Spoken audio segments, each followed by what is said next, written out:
Hello दोस्तों, मैं स्वागत करता हूँ मेरे यूट्यूब चैनल पर। देखिए, आज हम आपके लिए भारतीय इतिहास का एक मैराथन वीडियो लाएंगे यहाँ पर। इसमें पूरा इतिहास कवर हो जाएगा आपका, इंडियन हिस्ट्री पूरी की पूरी, ठीक है। और उसके बाद थोड़ी सी जो फॉरेन हिस्ट्री है वो भी है इसमें, यानी विदेश का इतिहास। तो दोस्तों ये वीडियो बहुत ही इंपॉर्टेंट होने वाली है। ये थोड़ी फास्ट फॉरवर्ड चलेगी, तो इसमें हम फास्ट में थोड़ा सा हिस्ट्री का रिवीजन करेंगे। जिसने इतिहास पहले पढ़ चुका है और वो रिवीजन करे तो उसके लिए सबसे बेस्ट यही वीडियो रहने वाली है दोस्तों, ठीक है। तो अभी जैसे यूपी पुलिस का पेपर आ रहा है और आरओ का है, तो उनके लिए काफ़ी फ़ायदेमंद वीडियो होने वाली है दोस्तों। तो ये बच्चों की डिमांड पर ही मैं वीडियो बना रहा हूँ और इस वीडियो को आप ज़रूर देखें। आपको देखना है, सुनना है, तो जब इसको आप 2 या 3 बार सुन लेंगे ना, तो ऑटोमेटिक ही ये आपको लर्न हो जाएगा। तो 2 से 3 बार आप इसको सुन लीजिएगा दोस्तों, सारी पूरा इतिहास आपका क्लियर हो जाएगा। और इसके बाद में और भी वीडियो लाऊंगा, तो वीडियो आप देखिएगा। यूपी पुलिस में काफ़ी मदद करने वाला है। जैसे कि जीएस का सेक्शन सभी बच्चों का फंसा रहता है, ये इसमें ज़्यादा मार्क्स बन नहीं पाते हैं दोस्तों। तो आप यहाँ से हिस्ट्री कर लीजिए, ज्योग्राफी आएगी, इसके बाद में यूपी जी की आएगी। तो सारी वीडियो आपको जो है यहाँ पे एक ही प्लेटफॉर्म पे सारी वीडियो मिल जाएंगी दोस्तों। मैराथन इसको लीजिए आप। तो शुरू करते हैं ज़्यादा देर ना करते हुए, और आगे बढ़ने से पहले मेरे चैनल को दोस्तों सब्सक्राइब करें, जिससे कि हमें मोटिवेशन मिलता है। और वीडियो को लाइक करें, दोस्तों में शेयर करें। जो जो पुलिस की तैयारी कर रहा है, पुलिस के लिए ही ये वीडियो बनाई जा रही है, उसी बात को दिमाग में रखते हुए मैं ये वीडियो बना रहा हूँ दोस्तों, ठीक है। तो कोई भी आपको परेशानी होती है तो इसमें कमेंट बॉक्स में हमसे पूछ सकते हैं। चलो चलते हैं ज़्यादा देर ना करते हुए। तो भारतीय इतिहास, इंडियन हिस्ट्री, ठीक है, इसके बारे में बात करते हैं। तो देखिए, ये रिवीजन की तरह लीजिएगा आप इसको, और मैं जल्दी जल्दी इसमें पढ़ाऊँगा, ठीक है। तो आपको सबको पता है कि हमारा जो इतिहास है वो 3 भागों में बटा हुआ है इतिहास को, यानी प्राचीन इतिहास, ठीक है, और प्राचीन यानी एंशियंट हिस्ट्री, उसके बाद मध्यकालीन या मिडेवियल, और उसके बाद जो आधुनिक भारत, ठीक है, आधुनिक इतिहास। तो यहाँ हम प्राचीन से शुरू करते हैं, बिल्कुल स्टार्टिंग से दोस्तों। सिंधु घाटी सभ्यता 2250 से लेकर 1750 ईसा पूर्व, ये इसकी निश्चित डेट मानी जाती है। तो आपका जो समय सीमा जो है ना, इसको ध्यान रखिएगा। कभी कभी ये लूसेंट में अलग मिलती है दोस्तों, ठीक है, लूसेंट वाली बुक में अलग है, पीसीएस आयोग इसको अलग मानता है। तो ये यहाँ पे दी है, वही ज़्यादातर एग्जाम में सही आती है, हर आयोग इसी को ज़्यादा करेक्ट मानता है। तो बात करते हैं इतिहास का पिता किसे कहते हैं दोस्तों। कई बार एग्जाम में आ चुका है ये, और आगे आने की भी चांस है दोस्तों इसमें, ठीक है। तो इतिहास का पिता किसे कहा जाता है? हेरोडोटस। हेरोडोटस को इतिहास का पिता कहते हैं दोस्तों, ठीक है। ये हेरोडोटस इतिहासकार थे। जिस काल में मानव की घटनाओं का कोई लिखित वर्णन नहीं होता है, उस काल को कहते हैं प्राग ऐतिहासिक काल। प्राग ऐतिहासिक काल उसे कहते हैं जिसमें मानव की घटनाओं का कोई लिखित प्रमाण नहीं मिलता। तो इसमें क्या मिलते हैं फिर? इसमें मिलते हैं दोस्तों पत्थर, ठीक है, पत्थर के हथियार। उन्हीं के आधार पर गुफा चित्र वगैरह, उन्हीं के आधार पर हम लोग जो है अनुमान लगाते हैं। तो इसको कहते हैं प्राग ऐतिहासिक काल दोस्तों, ठीक है। अब इसके बाद जैसे आग की खोज किस युग में हुई थी? तो आग की खोज हुई थी प्रापाषाण युग में। तो पत्थर को ही पाषाण कहते हैं, इसलिए प्रापाषाण युग में। आग की खोज किसने की थी? होमो इरेक्टस। ये क्या है? ये एक प्रकार का मानव है, और मानव की जो है, जैसे मानव है, मानव का साइंटिफिक नेम होता है ना होमो सैपियंस। तो जो दोस्तों होमो है वो सैपियंस। तो होमो ये अदर टाइप के मानव होते हैं। तो एक वंश को बताता है और एक इनकी प्रजाति को बताता है, ठीक है दोस्तों। तो वंश मानव, होमो, होमो मतलब मानव का वंश। तो ये अलग टाइप के मानव है। मानव होमो इरेक्टस आग की खोज करने वाले मानव थे। विश्व में सर्वप्रथम आग का प्रमाण किस क्षेत्र से प्राप्त होता है? तो केन्या के तुर्काना क्षेत्र के ओल्डोवन होमिनिड स्थलों से। तो केन्या के तुर्काना क्षेत्र के ओल्डोवन होमिनिड स्थलों से प्राप्त होता है सर्वप्रथम आग का प्रमाण दोस्तों, ठीक। किसने खोज करी थी? होमो इरेक्टस ने। तो कुछ बात कर लेते हैं हम, पुरापाषाण काल के भारतीय स्थल क्या थे। तो पुरापाषाण काल 10,000 ईसा पूर्व तक शिकारी एवं खाद्य संग्राहक अवस्था में रहे थे दोस्तों, यानी ये शिकारी टाइप के थे और कुछ जानते नहीं थे, तो इसलिए पशु पक्षियों को मार के खा जाते थे, और जो भी पेड़ पौधों पे कंदमूल आते थे उनको खाते थे दोस्तों, ठीक है। तो पुरापाषाण काल के भारतीय स्थल कौन कौन से थे इसमें दोस्तों? तो मैं ये मैप के हिसाब से आपको बताऊंगा ताकि आपको याद रहे चीज़ें। दोस्तों ध्यान से देखिएगा, ठीक है। देखिए, ये सोहन घाटी जम्मू कश्मीर में थी ये, ठीक है। ये पुराने नाम हैं और आज के भारत के हिसाब से इनको दर्शाया गया है। पहलगाम आप देख सकते हो ये जम्मू कश्मीर, ठीक है। ये तो हमारा लद्दाख वाला क्षेत्र है, ये पाकिस्तान वाला जम्मू कश्मीर है दोस्तों, ठीक है। और पिंजौर आप देख सकते हो पंजाब में है ये, और डिंडवाना ये राजस्थान, अजमेर राजस्थान, लूनी घाटी ये राजस्थान, रतनपुर ये दोस्तों गुजरात में है, भीमबेटका की गुफाएं ये बहुत कुछ ज़्यादा मध्य प्रदेश में है, सागर मध्य प्रदेश में, कल्पी उत्तर प्रदेश में दोस्तों, ठीक है। ये चौपानी मांडो, लेखहिया, बेलन घाटी ये सब कहाँ हैं, ये सब दोस्तों यूपी में पड़ते हैं ये सारे, ये नहीं। पिंजौर जी राजस्थान और हिमाचल प्रदेश की बॉर्डर पर है दोस्तों, ठीक है। सॉरी, पंजाब और हिमाचल प्रदेश के बॉर्डर पर आप देख सकते हैं। ये बेलन घाटी यूपी में है। पलामू देखिए ये कौन सा, झारखंड में है। पलामू नेशनल पार्क भी यहाँ पे पता है। रांची तो राजधानी है। हजारीबाग ये सब कहाँ पड़ते हैं, झारखंड में दोस्तों। तो मैं एक बार आपको सबको दिखा दे रहा हूँ, तो आप भी इनको देख लीजिएगा एक बार, ठीक है। आगे हम बात कर लेंगे, तो आप वीडियो को रोक के देख सकते हैं, इसमें क्या कहा जो स्थान दिए गए हैं दोस्तों। बात करते हैं अब आगे। देखिए सिंधु घाटी सभ्यता के प्रमुख स्थल की बात करते हैं हम लोग, ठीक है। सिंधु घाटी सभ्यता के प्रमुख स्थल, देखो साथ साथ में मैं ट्रिक भी बताऊंगा, और उस ट्रिक से आप लोगों को जो है याद करने में काफ़ी हेल्प मिलेगी दोस्तों, ठीक है।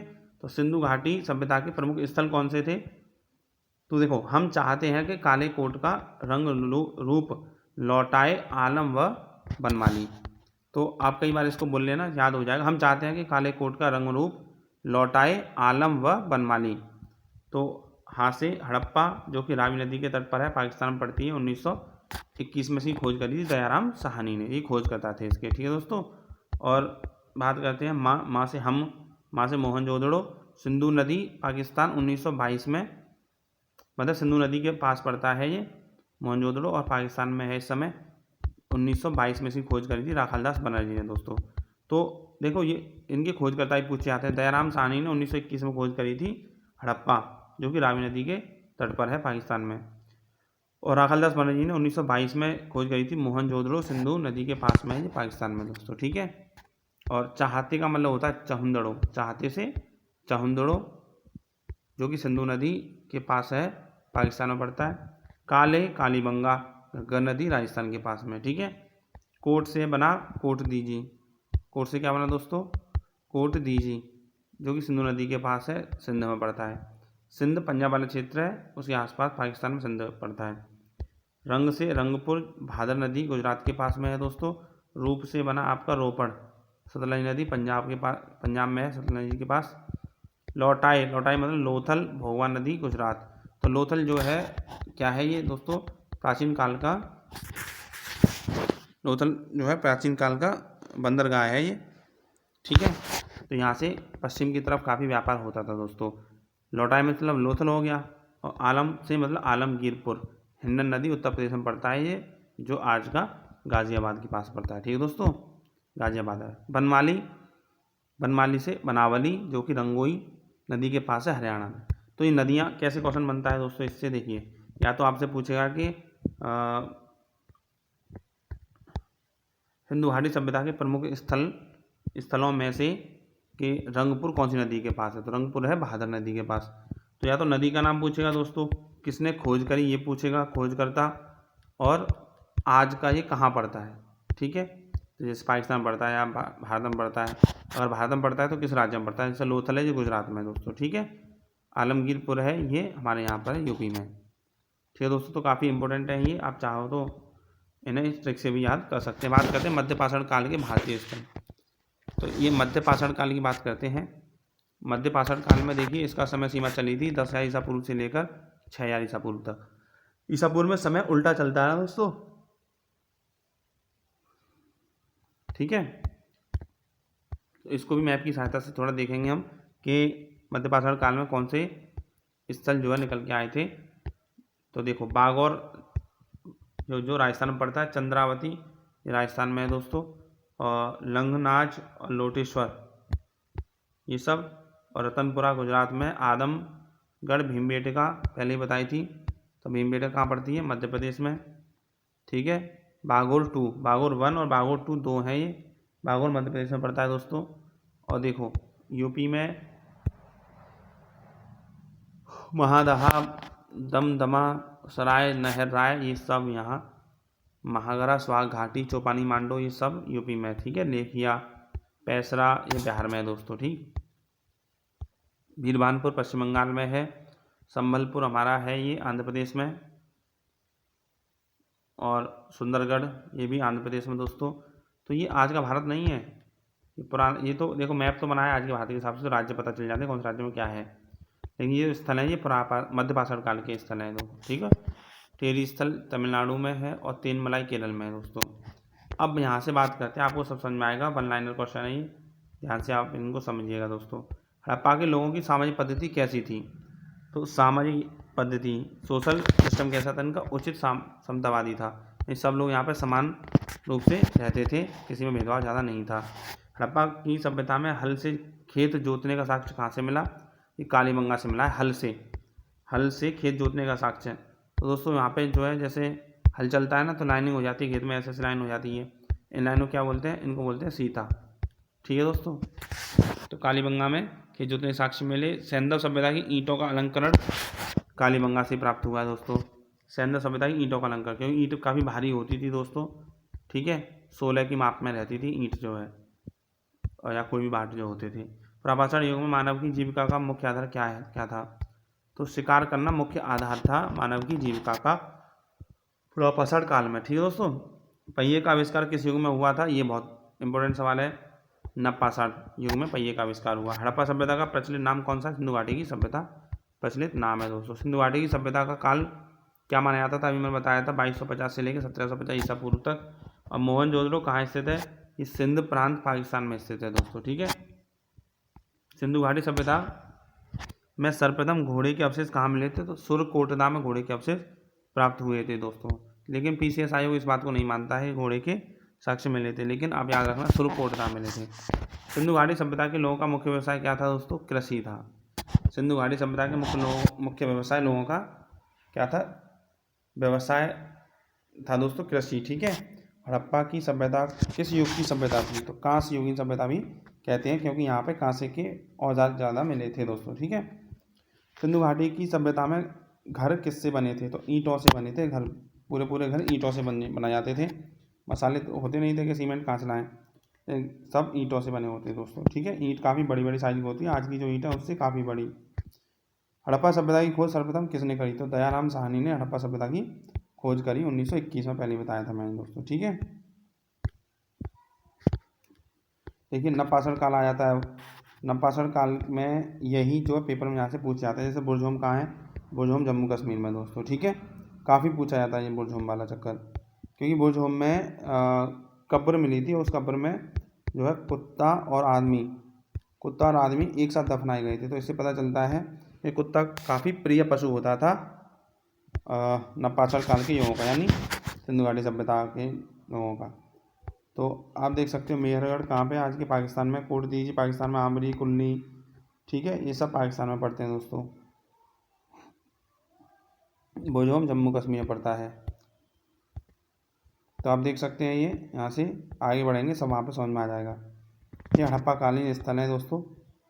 देखिए आलमगीरपुर मैंने बताया था उत्तर प्रदेश में, ये रहा। बनावली मैंने बताया था कहाँ? हरियाणा में, बनावली, ठीक है दोस्तों। और हरियाणा में एक और राखीगढ़ी, ये दोनों हरियाणा में पड़ते हैं। रोपड़ पंजाब में पड़ता है। मांडा अखनूर जम्मू कश्मीर सबसे नॉर्दर्न मोस्ट पॉइंट है ये हमारा सिंधु घाटी सभ्यता का दोस्तों। तो मांडा या अखनूर जम्मू कश्मीर में पड़ता है दोस्तों, ठीक है। सूरतुगई अफगानिस्तान में पड़ता है। हड़प्पा पाकिस्तान में पड़ता है दोस्तों, और कालीबंगा राजस्थान में। मोहनजोदड़ो ये भी पाकिस्तान में है। चौंदड़ो पाकिस्तान में। सुतका के इंडोर पाकिस्तान में सबसे वेस्टर्न मोस्ट यानी पश्चिमी हिस्सा है ये इसका। देखिए सिंधु घाटी सभ्यता का क्षेत्र कैसा था? आकार था इसका त्रिभुजाकार, ऐसे करके। तो इसको नॉर्दर्न मोस्ट मानते हैं। ये मांडा पड़ता है इसमें जम्मू कश्मीर में। इधर आलमगीरपुर मानते हैं जो कि मेरठ में पड़ता है दोस्तों, आज के मेरठ में। और सबसे साउदर्न मोस्ट जो है वो, सबसे ईस्टर्न मोस्ट तो बता दिया मेरठ, और वेस्टर्न बता दिया हमने कौन सा? सुतका केंद्र पाकिस्तान में पड़ता है ये। और सबसे साउथ में पड़ता है मुंबई, यानी मुंबई का दैमाबाद, दैमाबाद महाराष्ट्र में दोस्तों। तो दैमाबाद सबसे साउदर्न मोस्ट पड़ता है इसका। तो मैं दिखा देता हूँ आपको कहाँ है ये। महाराष्ट्र में चले जाइए सबसे नीचे। ये लोथल गुजरात में है, रंगपुर गुजरात में है, रोजदी गुजरात में है, सुरकोरता गुजरात में है दोस्तों। ठीक है, दैमाबाद ये दिया है आपको, ये देख सकते हैं महाराष्ट्र में सबसे साउदर्न मोस्ट दैमाबाद ही था दोस्तों। तो आपने देख लिया ये। अब चलते हैं आगे। सिंधु सभ्यता के प्रमुख स्थल एवं उत्खनन करता, यानी किसने खोदा था। ऐसा ये सारी चीज़ें खुदाई करके तो मिली हैं, तो किसने कब कब खुदाई करवाई ताकि उन्हें एक एक स्थल मिलते गए दोस्तों। ठीक है, तो इसकी ट्रिक है, काली के बीवी के पापा ने दया किया, मोहन ने रख लिया, चंदू गोपाल रंग लो रंगनाथ राव से। तो काली के बीवी के पापा ने दया किया, मोहन ने रख लिया, चंदू गोपाल रंग लो रंगनाथ राव से। तो आप देख सकते हैं यहाँ पे काली का अर्थ कालीबंगा, बीवी लाल एवं बी के थापर ने कालीबंगा की खोज करी थी। पापा मतलब हड़प्पा दयाराम साहनी ने, और मोहनजोदड़ो मोहन से आया, और रख लिया यानी रखालदास, मोहन ने रख लिया। ठीक है, रख लिया से रखालदास बोला जी। चंदू से चौंदड़ो और गोपाल मजूमदार ने चौंदड़ो की खोज करी थी दोस्तों। ठीक है, रंग से रंगपुर और लो से लोथल, इन दोनों की खोज रंगनाथ राव ने करी थी।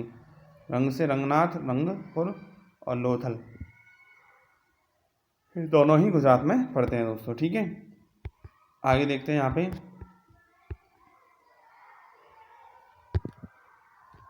पापा ने दया किया, रंगनाथ से रंगनाथ, सब हो गए दोस्तों यहाँ से। तो हड़प्पा की सभ्यता में मोहरा किसकी बनी थी, आगे बढ़ते हैं। हड़प्पा की सभ्यता में मोहरा किसकी बनी थी, तो सेल खड़ी से मोहरा बनी हुई थी दोस्तों। ठीक है, सेल खड़ी से मोहरा बनाई जाती थी। सेल खड़ी अलग तरह की धातु होती है। किस स्थान से नृत्य मुद्रा वाली स्त्री की कांस्य मूर्ति मिली, मोहनजोदड़ो से मिली। ये काफ़ी इंपॉर्टेंट सवाल है, कई बार पेपर में आया है। डांस करती हुई कांस्य की मूर्ति कहाँ से मिली, मोहनजोदड़ो से। जिसने मोहनजोदड़ो मूवी देखी है उसमें भी सब कुछ दिखाया गया है। मोहनजोदड़ो वर्तमान में कहाँ स्थित है, तो दोस्तों पाकिस्तान में स्थित है मोहनजोदड़ो वर्तमान में। हड़प्पा वासियों ने सर्वप्रथम किस धातु का उपयोग किया, तो तांबे का उपयोग किया था सबसे पहले दोस्तों। ठीक है, स्वतंत्रता के बाद भारत में हड़प्पा के युग के स्थानों की खोज सबसे अधिक किस राज्य में हुई, तो सबसे अधिक गुजरात में हुई थी आज़ादी के बाद। ठीक है दोस्तों, हड़प्पा के निवासी किस धातु से परिचित थे, परिचित नहीं थे दोस्तों। नहीं पूछ रहा है तो लोहे के बारे में नहीं जानते थे, लोहे का साक्ष्य नहीं मिले थे जब हड़प्पा कालीन में दोस्तों। ठीक है, सभ्यता में हड़प्पा की सभ्यता किस युग की सभ्यता थी, तो इसको ताम्र युग की सभ्यता कहते हैं, क्योंकि तांबे का उपयोग ज़्यादा होता था हथियार बनाने में, बर्तन बनाने में या और भी काम करने में। ठीक है, हड़प्पा का प्रमुख नगर कालीबंगन किस राज्य में है, तो कालीबंगा भी बताया था मैंने मैप में, राजस्थान में पड़ता है कालीबंगा। ठीक है, और हड़प्पा के निवासी किस खेल में रुचि रखते थे, तो हड़प्पा वासी सबसे ज़्यादा रुचि रखते थे दोस्तों शतरंज में, चेस में। ठीक है, हड़प्पा के किस नगर को सिंध का बाग कहा जाता है, तो मोहनजोदड़ो को सिंध का बाग कहा जाता है। हड़प्पा का एक नगर है मोहनजोदड़ो। ठीक है, उसको सिंध का बाग कहते हैं दोस्तों। आगे चलते हैं। मृतकों का टीला क्या है, तो मोहनजोदड़ो का अर्थ ही मृतकों का टीला है। ठीक है, मोहनजोदड़ो का अर्थ है मृतकों का टीला। तो दोस्तों हड़प्पा के निवासी घरों एवं नगरों के विन्यास के लिए किस पद्धति को अपनाते थे, तो घर बनाने के लिए ग्रिड पद्धति को अपनाते थे दोस्तों। ठीक है, ग्रिड सिस्टम। मांडा किस नदी पर स्थित है, मांडा भी बताया था, चिनाब नदी पर स्थित है, जम्मू कश्मीर में पड़ता है दोस्तों, और सबसे नॉर्दर्न मोस्ट हिस्सा है ये किसका, सिंधु घाटी सभ्यता का। अब हड़प्पा की सभ्यता का प्रमुख स्थल रोपड़ किस नदी पर पड़ता है, तो रोपड़ पड़ता है सतलज, जो पंजाब में है दोस्तों। ठीक है, हड़प्पा में एक अच्छा जल प्रबंधन का पता किस स्थान चलता है, धौलावीरा से, जो कि गुजरात में दोस्तों। धौलावीरा से सवाल आ सकता है, क्योंकि धौलावीरा को अभी लास्ट ईयर जो है यूनेस्को ने अपनी विश्व धरोहर साइट में जो है स्थापित किया या जगह दी है दोस्तों। ठीक है, तो पूछ सकता है ये। सिंधु सभ्यता के लोग मिट्टी के बर्तनों पर किस रंग का प्रयोग करते थे, तो लाल रंग का प्रयोग करते थे सिंधु सभ्यता के लोग अपने मिट्टी के बर्तनों पर। सिंधु घाटी सभ्यता किस युग की सभ्यता थी, प्राक ऐतिहासिक युग की सभ्यता थी सिंधु घाटी सभ्यता। ठीक है दोस्तों, सिंधु सभ्यता में किस स्थान पर घरों के अवशेष मिले हैं। तो सिंधु सभ्यता में घरों में कुएं के अवशेष दोस्तों, घरों में कुओं के अवशेष कहाँ मिले? मोहनजोदड़ो में। ठीक है, तो कुएं में से पानी पीते थे ये लोग जो है।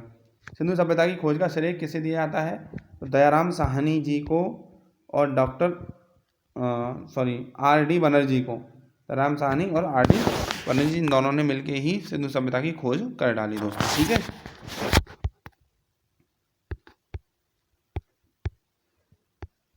अब देखिए आगे, ये सिंधु सभ्यता से इतना ही काफ़ी है दोस्तों। यहीं से सवाल फंस जाएगा, आप जो है इस वीडियो को 2 बार जरूर देख लें, आपको पता चल जाएगी दोस्तों। अब बात करते हैं।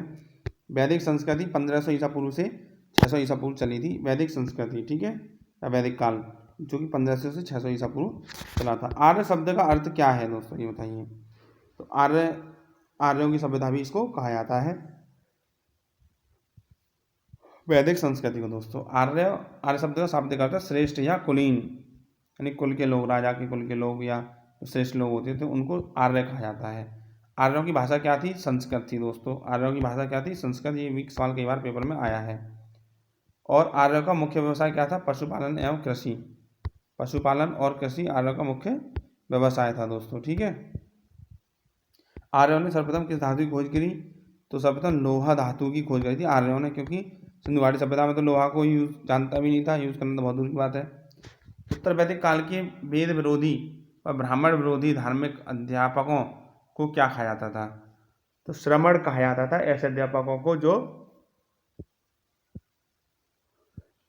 देश विरोधी व ब्राह्मण विरोधी बातें करते थे उनको श्रमण कहा जाता था, श्रमण। वैदिक गणित का सबसे महत्वपूर्ण अंग क्या है? शुल्ब सूत्र है सबसे महत्वपूर्ण अंग। वैदिक गणित का महत्वपूर्ण अंग क्या है? शुल्ब सूत्र।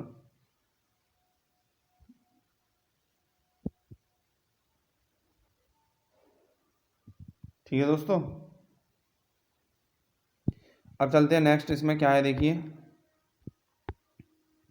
वेदों की संख्या की बात करते हैं, क्योंकि वैदिक काल यानी वेदों से ही बनाए, इसलिए वेदों में इसके बारे में जानकारी मिलती है। ऋग्वेद में सबसे ज़्यादा मिलती है दोस्तों।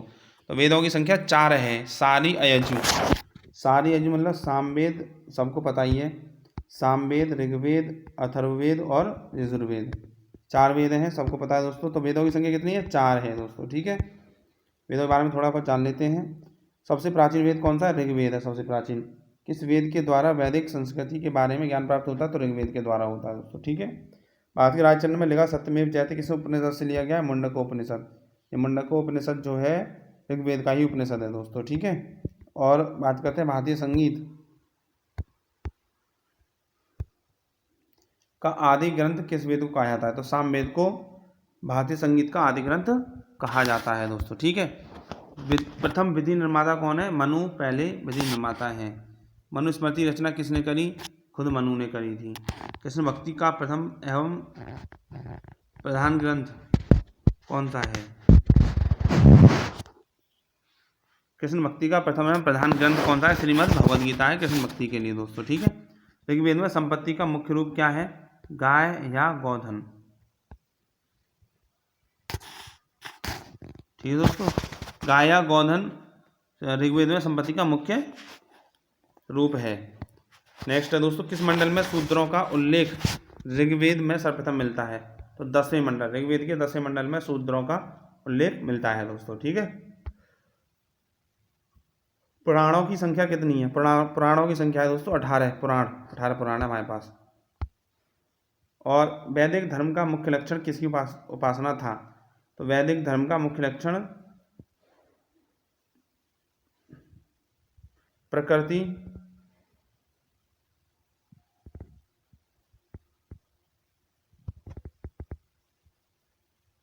और किस देवता के लिए ऋग्वेद में पुरंदर शब्द का प्रयोग किया गया? तो इंद्र के लिए पुरंदर शब्द का प्रयोग किया गया है दोस्तों। ठीक है, बात करते हैं।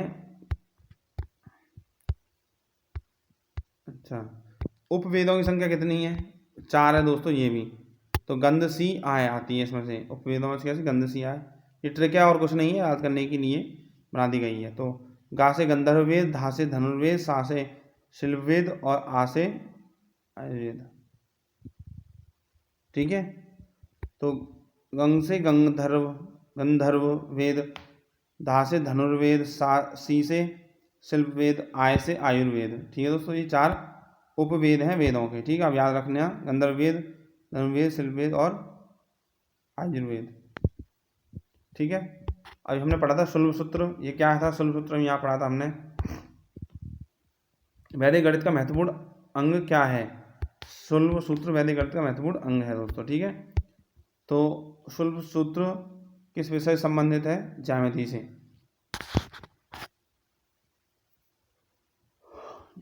अस्तो माँ सदगमय कहाँ से लिया गया है दोस्तों? ये लिया ऋग्वेद से। ठीक है, ये हमने कहाँ से लिया? ऋग्वेद से लिया है दोस्तों। ठीक,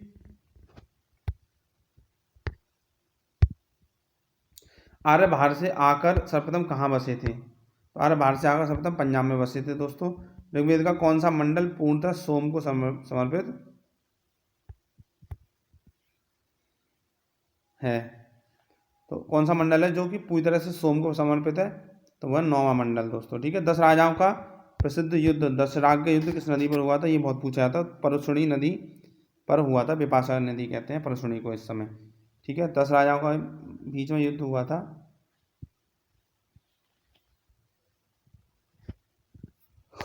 परशुणी नदी पर। धर्मशास्त्रों में भू राजस्व की दर क्या है? तो धर्मशास्त्र में भू राजस्व की दर है दोस्तों 1/6।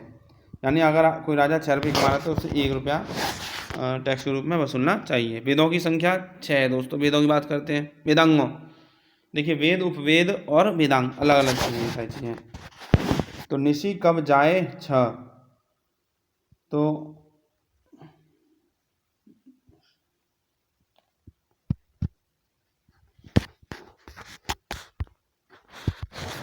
वेदों की संख्या 6 है दोस्तों। निशि कब जाए 6, नी से निरुक्त, निरुक्त और शी से शिक्षा, का से कल्प और वा से व्याकरण, जाय से ज्योतिष और छा से छंद। तो ये क्या है? ये 6 वेदांग हैं दोस्तों। निरुक्त, शिक्षा, कल्प, व्याकरण, ज्योतिष, छंद, 6 वेदांग हैं। ठीक है, ध्यान रखना। तो ये खाली संख्या पूछेगा या ऐसा पूछेगा 4 ऑप्शन देके पूछेगा इसमें से कौन सा अलग है। तो ज़्यादातर तो संख्या ही पूछते हैं। तो 6 हैं, वेद हमारे 4 हैं, उपवेद भी 4 हैं, वेदांग 6 हैं दोस्तों। ठीक है, अब बात करते हैं आगे कि 800 ईसा पूर्व में 600 ईसा पूर्व का युग कौन सा? 800 ईसा पूर्व में 600 ईसा पूर्व का युग कौन सा युग कहा जाता है? तो ब्राह्म युग कहा जाता है दोस्तों, ब्राह्म युग। ये कह रहा है 800 ईसा पूर्व में 600 ईसा पूर्व का युग कौन सा युग कहा जाता है? ब्राह्मण युग। प्रसिद्ध गायत्री मंत्र किस पुस्तक में है? ऋग्वेद में है। और न्याय दर्शन को किसने प्रचित किया था? न्याय दर्शन को किसने दोस्तों? Just a minute.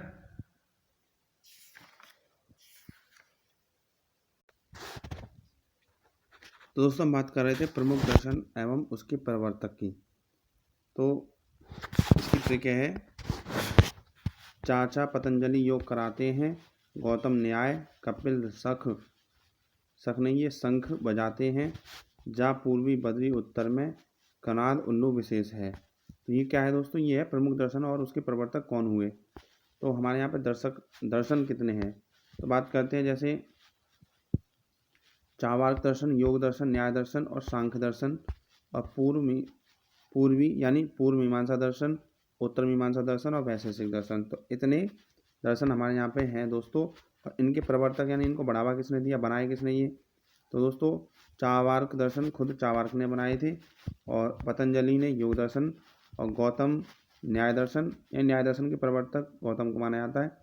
सांख्य दर्शन के प्रवर्तक कपिल, और पूर्व मीमांसा दर्शन जैमिनी, और इसके आगे है उत्तर मीमांसा दर्शन वाद नारायण यानी बद्री, और कणाद मतलब कनाद वैशेषिक दर्शन के प्रवर्तक माने जाते हैं हमारे इतिहास में दोस्तों। ठीक है, तो ये इतने दर्शन है, आप काउंट भी कर सकते हैं। 1 2 3 4 5 6 योग दर्शन और 7 दर्शन हमारे यहाँ पे होते हैं दोस्तों। ठीक है, और इनके प्रवर्तक भी यहाँ पे दे रखे हैं, तो आप पढ़ लीजिएगा 2-3 बार, कभी कभी एग्जाम में आ जाते हैं ये दोस्त। तो आगे बात करते हैं हम उपनिषद यानी उपनिषद पुस्तक किस पर आधारित है? दोस्तों जितने भी उपनिषद बने हैं वो दर्शन पर ही आधारित हैं। आरंभिक वैदिक सभ्यता में सबसे बड़ी नदी कौन सी थी? तो सिंधु नदी वैदिक सभ्यता की सबसे बड़ी नदी थी दोस्तों। ठीक है, कौन सा वेद गद्य और पद्य दोनों में रचित है? यजुर्वेद ऐसा वेद है जो कि गद्य और पद्य यानी कहानी की तरह और कविता की तरह दोनों तरह से लिखा गया है। महाभारत का दूसरा नाम क्या है? महाभारत का दूसरा नाम क्या है? तो जय संहिता महाभारत का दूसरा नाम है दोस्तों। ठीक है, विश्व का सबसे बड़ा महाकाव्य माना जाता है महाभारत, सबसे बड़ा महाकाव्य है दोस्तों। ठीक है, अब बात करते हैं 5 पुराण जिसमें राजाओं की वंशावली मिलती है। तो अब ये पुराणों की बात करते हैं, हमने वेद पढ़ लिए, पुराणों की बात करते हैं दोस्तों। ठीक है, तो पुराणों की ट्रिक क्या याद करने की? भावी बम वाह, भावी बम वाह।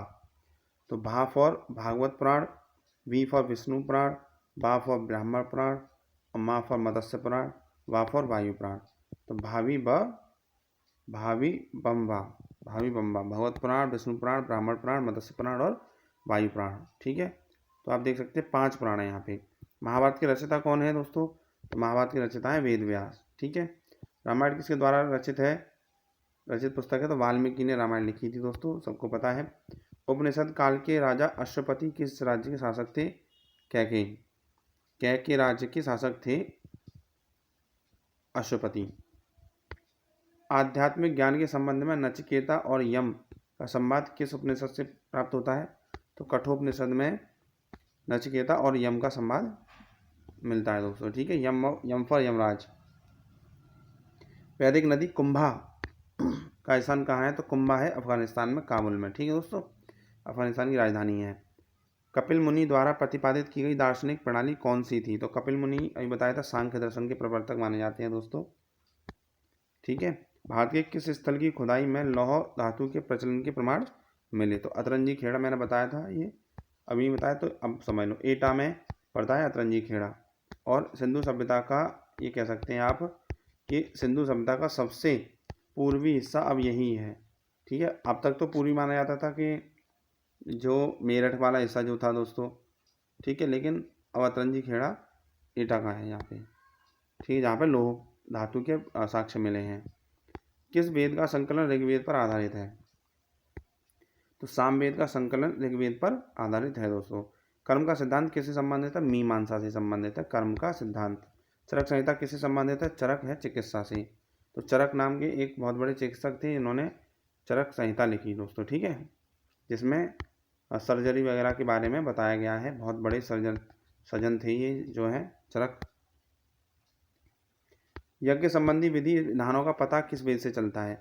तो यजुर्वेद में यज्ञों के बारे में बताया, यज्ञ कांड के बारे में। ठीक है, हवन सामग्री सारी बातें यजुर्वेद से प्राप्त होती हैं। वैदिक युग की सभा क्या कहलाती थी? तो वैदिक युग की सभा कहलाती थी मंत्री परिषद, जिसे आज भी कहते हैं। कौन सी दस्तकारी का आर्यों के द्वारा व्यवहार में नहीं लाई गई थी? तो लोहारगिरी जो थी, लोहारगिरी दस्तकारी आर्य नहीं करते थे ये वाला काम। ठीक है, किस वेद में जादुई माया और वशीकरण का वर्णन मिलता है? तो ये मिलता है अथर्ववेद में। जादू टोना, वशीकरण, ये सब किसमें मिलता है? अथर्ववेद में। प्राचीन व्याकरण अष्टाध्यायी किसके द्वारा रचित है? तो पाणिनि ने लिखी थी अष्टाध्यायी। 8 अध्यायों का समूह अष्टाध्यायी कहलाता है। ठीक है, पाणिनि ने लिखी थी। मनुस्मृति किससे संबंधित है? तो मनुस्मृति है विधि से संबंधित दोस्तों। यहाँ से एक और सवाल जरूर फंसता है पेपर में, तो ध्यान से सुनिए। मनुस्मृति किस संबंधित है? विधि से। ठीक है, और गायत्री मंत्र की रचना किसने की थी? विश्वामित्र ने करी थी गायत्री मंत्र की रचना। अवेस्ता किस क्षेत्र से संबंधित है? तो अवेस्ता है ईरान से संबंधित। आर्य भारत में कहाँ से आए थे? मध्य एशिया से। ये अपने अपने मतभेद हैं दोस्तों कि मध्य एशिया से आए थे या फिर कोई कहता है उत्तरी ध्रुव से आए थे। ठीक है, वो बाद की बात है, आप बस इतना याद रखो, अभी मध्य एशिया से आए थे। ठीक है, सेंधवासी मिठास के लिए किस धातु का प्रयोग करते? तो शहद का। कोई भी चीज़ उन्हें मीठी बनानी होती थी तो शहद का प्रयोग करते थे। सैन्य सभ्यता में कौन सी प्रथा प्रचलित थी? पर्दा प्रथा तथा वैश्यावृत्ति दोनों ही चलती थी इसमें दोस्तों। ठीक है, वैदिक काल की 2 प्रसिद्ध विदुषी महिला कौन सी थी? तो गार्गी और मैत्रेयी विदुषी महिलाएं थी दोस्तों। ठीक है, विदुषी। ऋग्वेद में अघन्या शब्द किसके लिए प्रयोग किया गया है? गाय। तो अघन्या का अर्थ होता है जो सबसे पवित्र। ठीक है, अघन्या का मतलब होता है पवित्र, और गाय के लिए पवित्र शब्द का प्रयोग किया गया है, यानी अघन्या का दोस्तों। ठीक है, नेक्स्ट चलते हैं। महाजनपद काल के लिए। अब जो वैदिक काल था आपका ख़त्म हो गया, अब बात करते हैं महाजनपद काल। ठीक है, तो महाजनपद पूरे भारत में 16 महाजनपद थे दोस्तों, उनके बारे में हम देखेंगे। ज़्यादातर महाजनपद से क्वेश्चन कैसे बनते हैं कि राजधानी पूछ लेगा दोस्तों, ठीक है, उसका जो राजा था वो पूछ लेगा, या उन राजाओं में से किसी ने प्रमुख युद्ध जो लड़े थे, युद्धों का नाम पूछ लेगा, कहाँ पे हुआ था, बस ज़्यादा पूछता नहीं है कुछ, बस इतना ही देखेंगे हम। समय सीमा पूछ सकता है 600 ईसा पूर्व से 325 ईसा पूर्व तक महाजनपद काल रहा था। तो सबसे बड़ा इसमें जो महाजनपद था वो था मगध दोस्तों, सबसे पावरफुल और सबसे बड़ा यही था। ठीक है, मगध के सबसे प्राचीन वंश का संस्थापक कौन था? तो मगध के सबसे प्राचीन वंश का संस्थापक था बृहद्रथ। ठीक है, बृहद्रथ।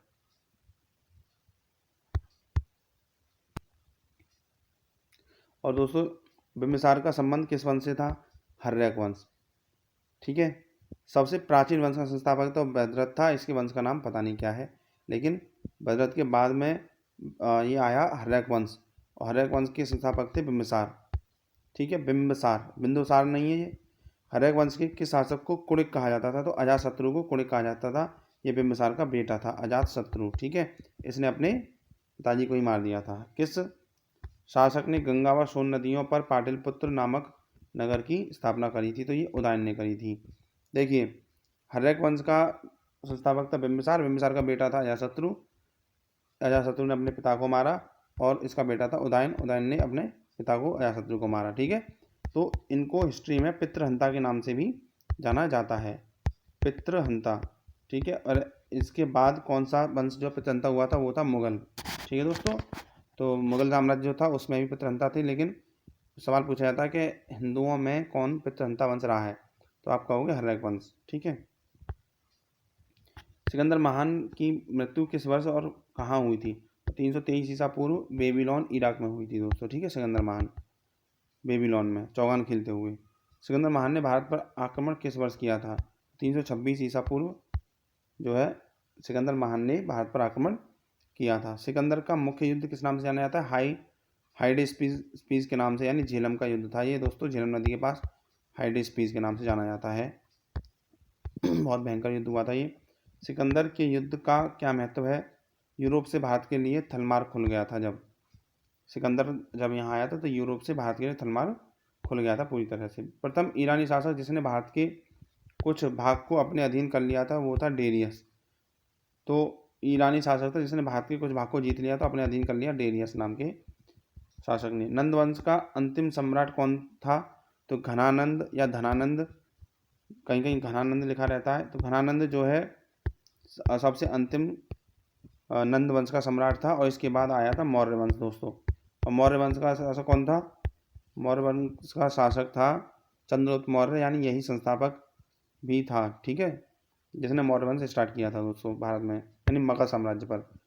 भारत में मुद्रा का प्रचलन किस वर्ष हुआ? 600 ईसा पूर्व से ही मुद्रा का प्रचलन होने लग गया था, 600 ईसा पूर्व।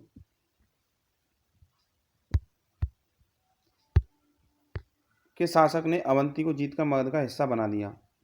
किस शासक ने अवंती को जीतकर ये मगध का हिस्सा बना दिया था? अवंती भी अलग महाजनपद था, लेकिन मगध ने अवंती पर आक्रमण करके इसको जीत लिया, शिशुनाग ने।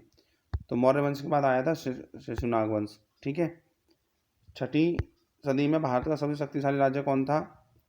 मगध जो है 6ठी सदी में भारत का सबसे शक्तिशाली राज्य था दोस्तों। किस शासक को सेनिया, नियमित व स्थायी सेना रखने वाला कहा जाता है? तो स्थायी सेना रखने वाला बिम्बिसार कहा जाता है। और ये बिम्बिसार कौन था दोस्तों? बिम्बिसार वही जो हर्यक वंश से पहले था, यानी मगध साम्राज्य का सबसे पुराना वंश का शासक। गृहपति का अर्थ क्या है? तो गृहपति का अर्थ होता था धनी किसान जब। ठीक है दोस्तों, किस शासक ने राज्यारोहण के लिए अपने पिता की हत्या की तथा बाद में वह अपने पुत्र द्वारा मारा गया? तो अजातशत्रु, मैंने बताया, अजातशत्रु ने अपने बेटे बिम्बिसार को मारा, और अजातशत्रु को इसके बेटे उदयन ने मारा। ठीक है दोस्तों, विश्व का प्रथम गणतंत्र किसके द्वारा और कहाँ स्थापित किया गया? तो गणतंत्र आप जानते हो ना, डेमोक्रेसी, जो आज हमारे देशों में है।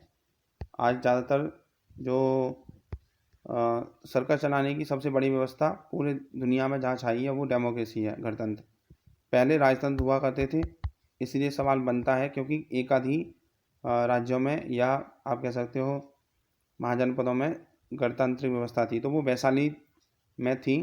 लिच्छवी वंश के राजा थे यहाँ पर, लिच्छवी वैशाली में, जिन्होंने गणतंत्र व्यवस्था कर रखी थी अपने यहाँ।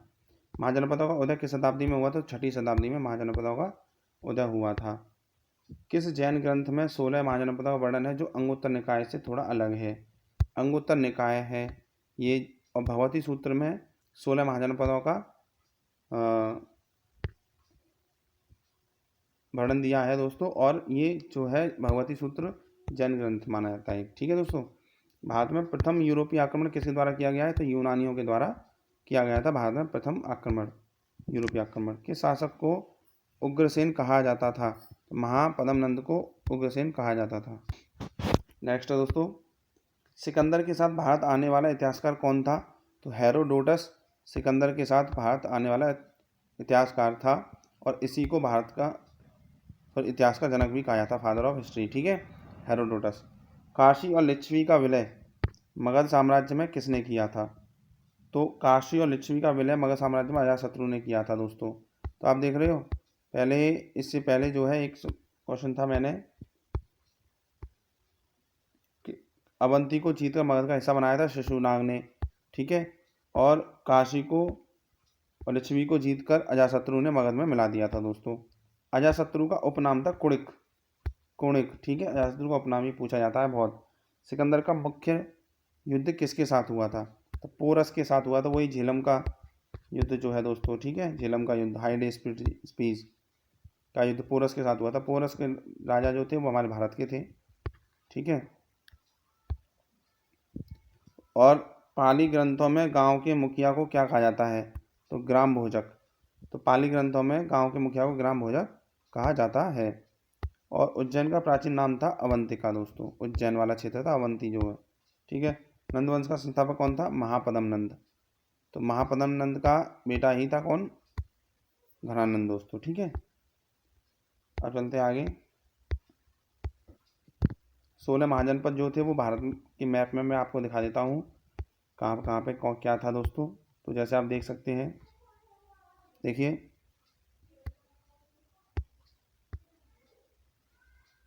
आप यूपी वाले क्षेत्र में देखेंगे सूरसेन। ठीक है, ये मथुरा, इसकी राजधानी मथुरा वाला क्षेत्र जो है। और पांचाल, अहिच्छत्र और काम्पिल्य, बरेली, बदायूं, फर्रुखाबाद वाला हिस्सा है ये। कौशल जिसकी राजधानी श्रावस्ती है, ये देखो अयोध्या वाला हिस्सा है। और मल्ल जिसकी राजधानी कुशावती, देवरिया, बस्ती, गोरखपुर वाला हिस्सा है दोस्तों। ये बहुत ध्यान सुनना, एक सवाल जरूर आता है यहाँ से।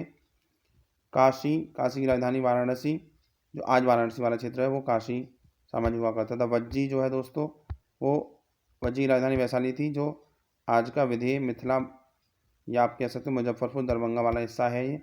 वज्जी जो मगध सॉरी वज्जी वाला महाजनपद जो है दोस्तों। ठीक है, उसके बाद अंग महाजनपद जिसकी राजधानी चंपा है। देखिए कभी कभी महाजनपद की राजधानी भी, कभी नहीं, ज़्यादातर यही पूछी जाती है। तो आज का क्षेत्र जो भागलपुर मुंगेर वाला है वहाँ पे अंग साम्राज्य, या फिर आप कह सकते हैं अंग महाजनपद बसा था।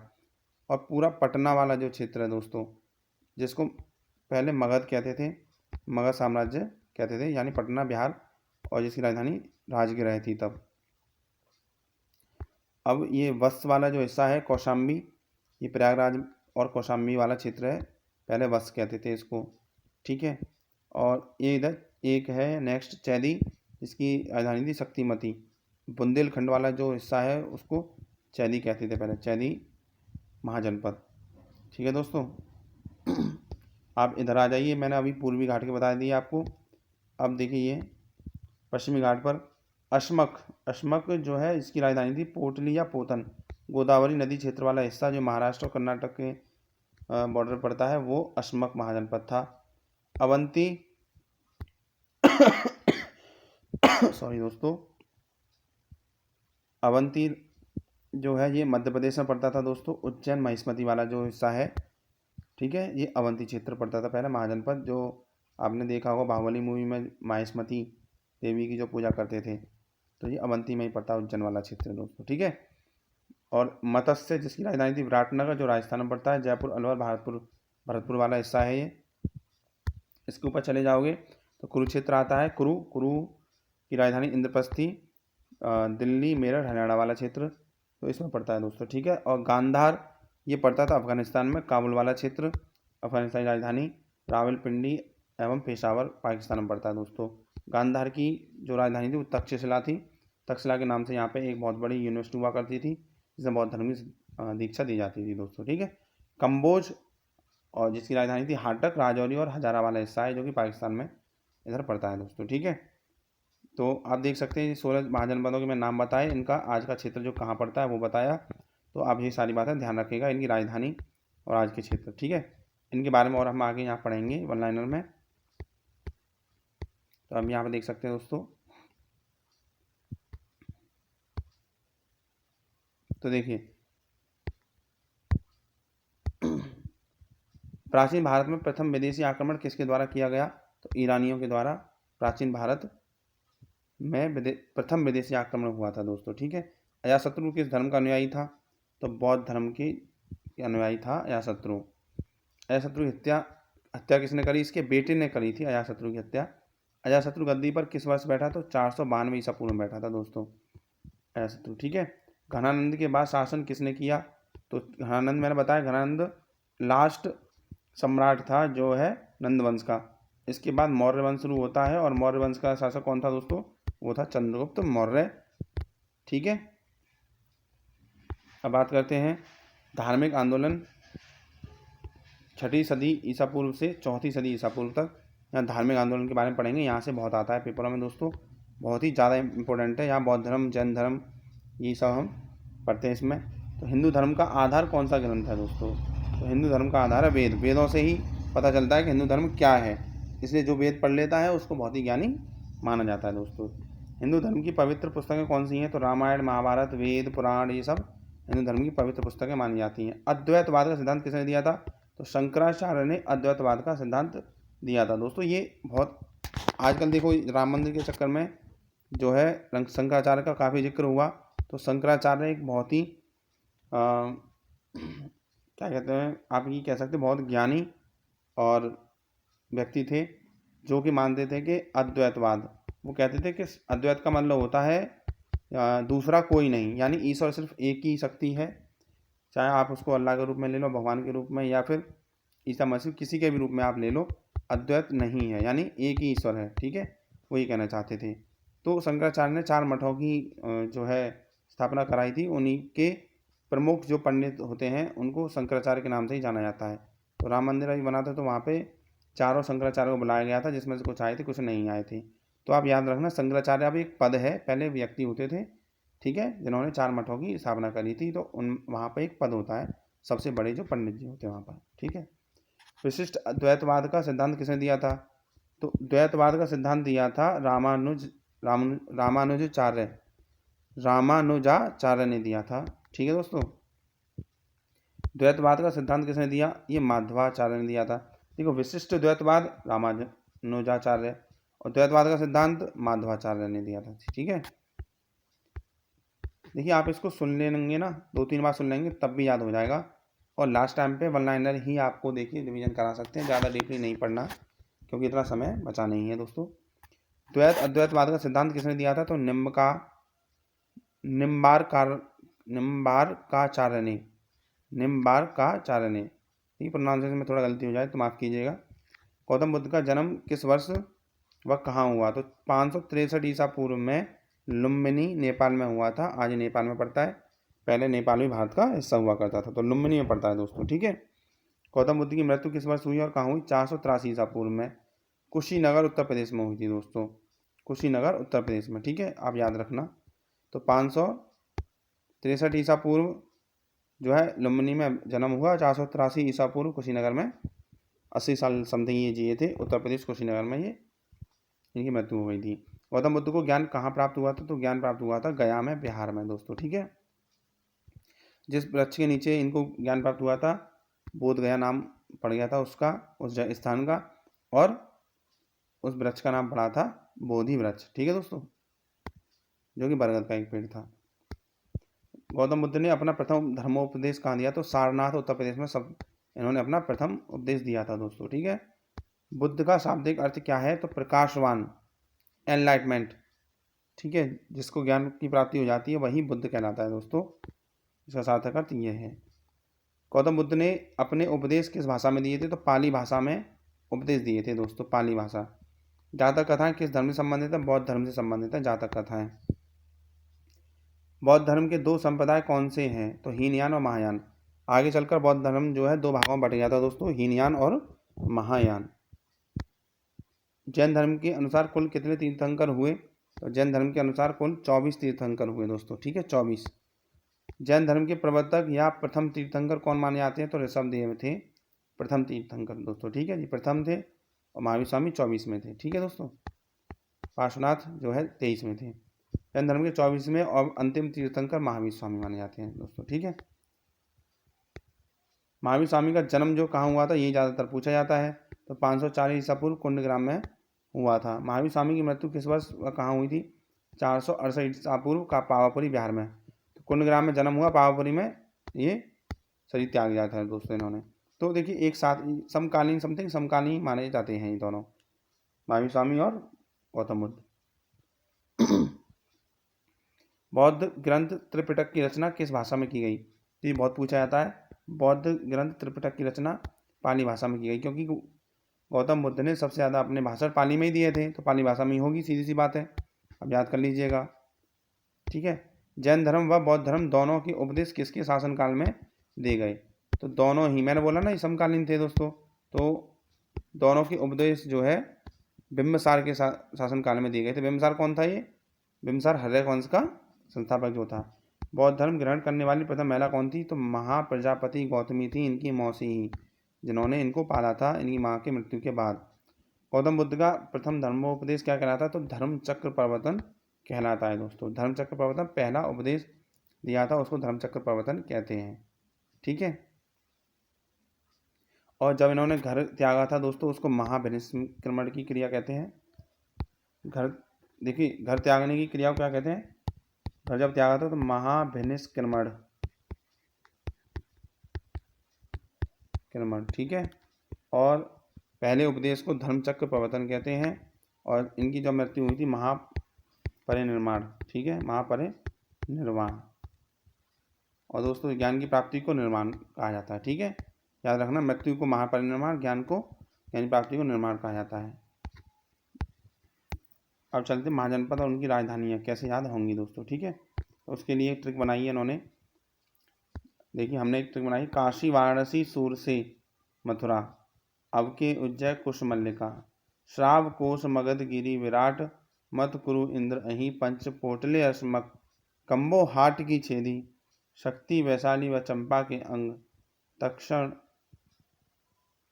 तक्षस गंधारी। देखिए वैसे तो ये ट्रिक याद करने की जरूरत नहीं है, बहुत बड़ी है, बस आप 3-4 बार इसको देख लेंगे तो अपने आप ही याद हो जाएंगे, क्योंकि ऑप्शन तो आते ही हैं।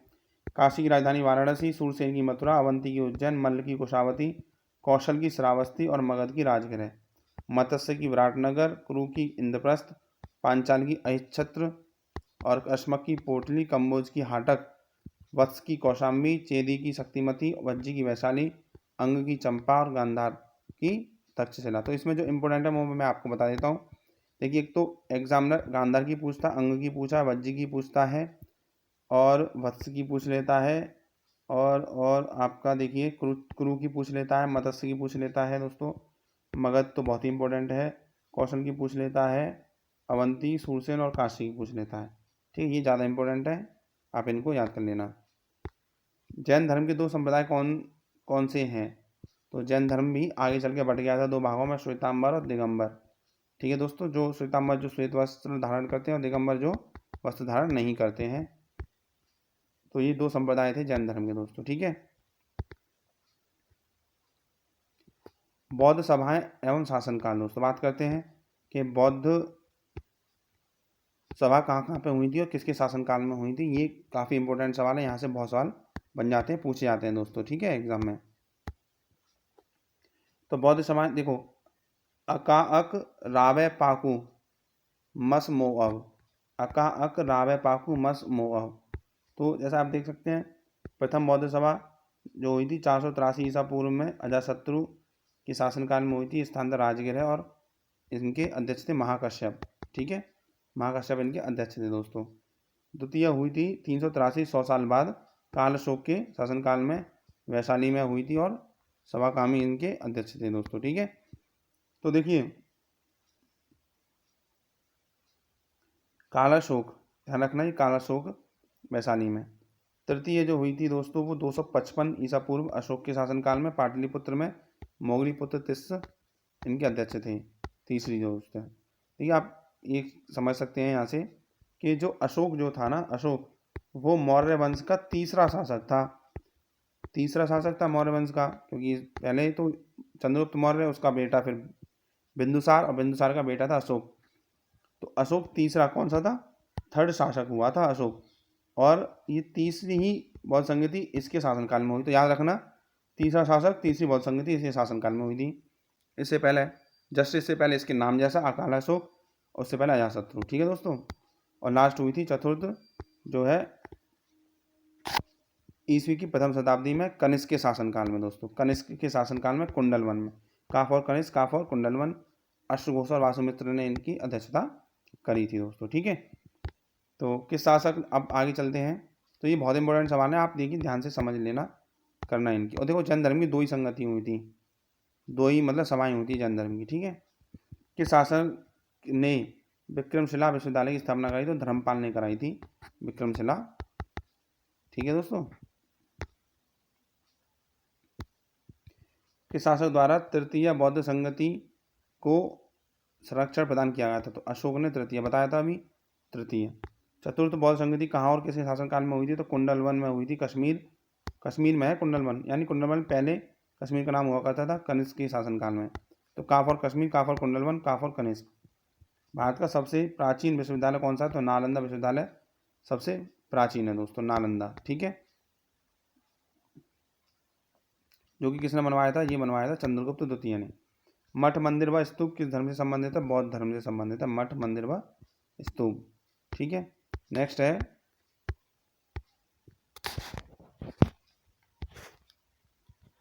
पीपल। देखिए ये क्या है हमारा, बुद्ध के जीवन से संबंधित बौद्ध धर्म के प्रतीक, और ये प्रतीक भी पूछे जाते हैं दोस्तों। ठीक है, सिंबल पूछे जाते हैं।